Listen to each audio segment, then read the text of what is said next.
Alav Shalom, the Talmid of Rabbi Yisrael Misalant, says that Yirat Shamayim is the only thing in the world, it's the only fear in the world that you have to work on acquiring.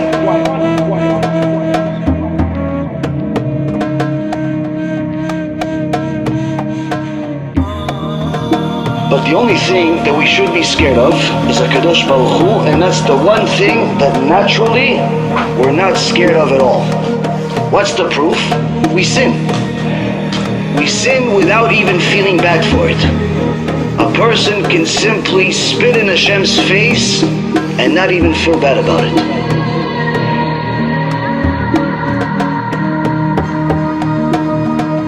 So that means, Rabotai, that all the talk about bitachon and emunah and believe in Hashem and have faith in Hashem and Hashem loves you and all that nice stuff, that's all mumbo jumbo. If you're missing Yirat Shamayim, if you're missing real fear of HaKadosh Baruch Hu, because that means that you understand who you're dealing with.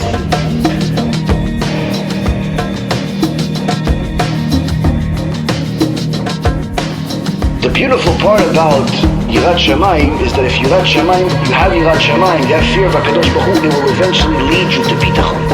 But if you have bitachon by itself, it will not lead you to Yirat Shamayim, because it can be false.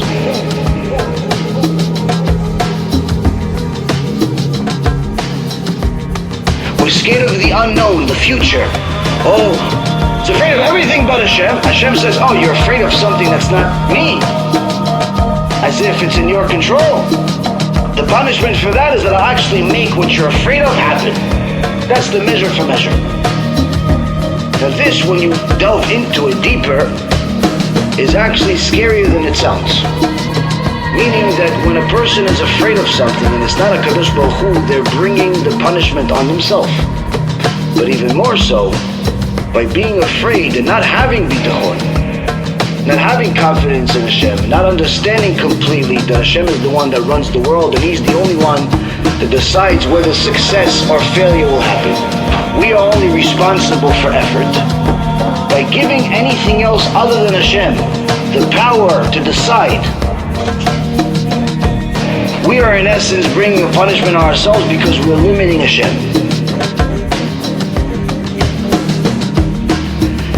Rabotai, Kabbalat Avonot, fast forward it. This happens in a lot of ways. HaKadosh Baruch Hu is fast forwarding things. Why? There's not much more time for us to do TeShuva.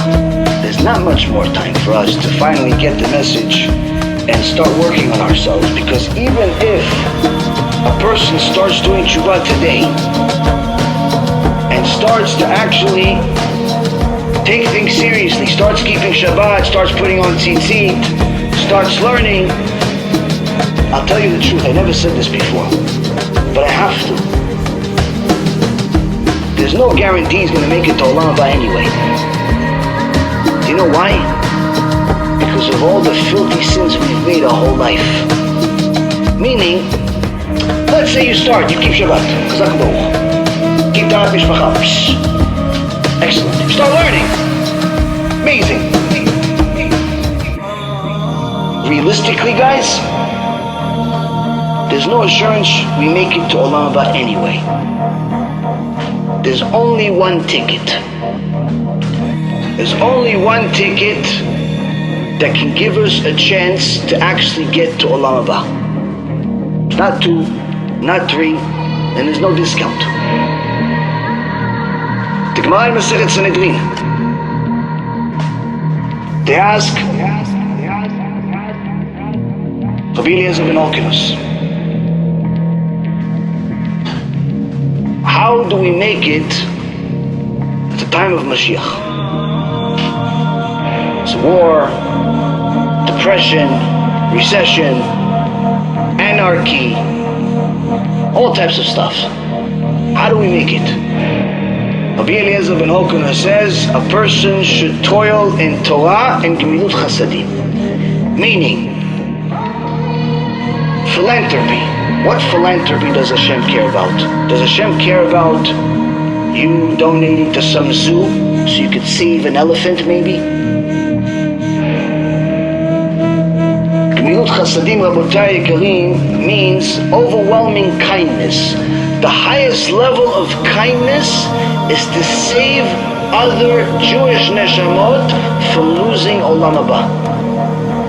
By spreading the truth of the Torah to them, by spreading the emet to them, uncensored, unhindered,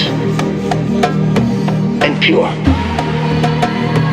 This, Rabotai, is the only ticket that we know of that exists that can help us. And that's why in Sefer Yechezkel the prophet says, don't let your sins from the past be the stumbling block of your future.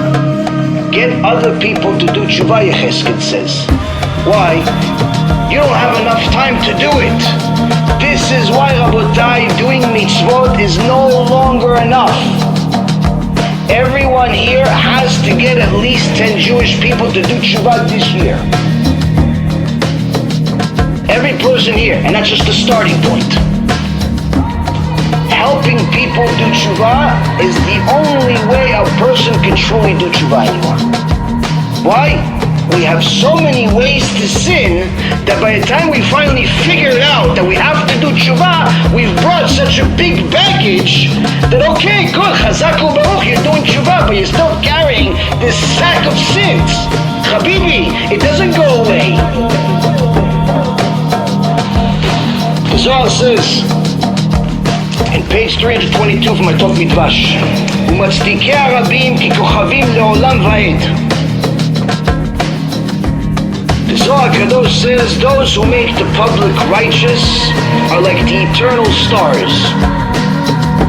Just like the Kochavim, the stars, are eternally standing because they were instilled by heaven to light the world, as it says in Genesis 1:16. That's who the Matzdikei Arabim are, according to Shamayim. Who are these Matzdikei Arabim? Who are these people that make the public righteous? Those are the ones that tochakim vekofim et Israel, that rebuke and obligate Am Yisrael, and sometimes even hurt them, and force them to observe the ways of the Torah. And they also will be standing forever, just like the stars stand forever.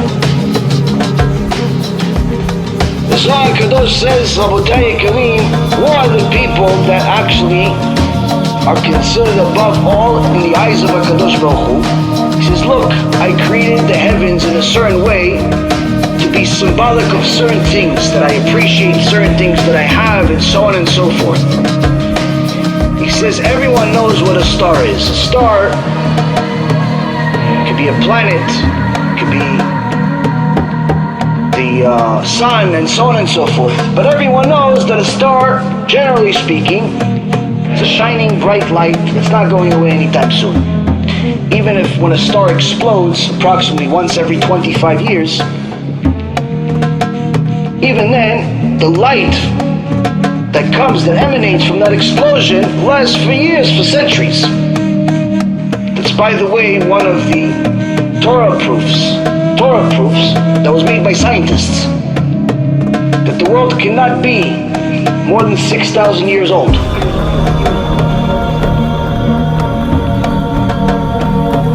This is why, Rabotai, doing mitzvot is no longer enough.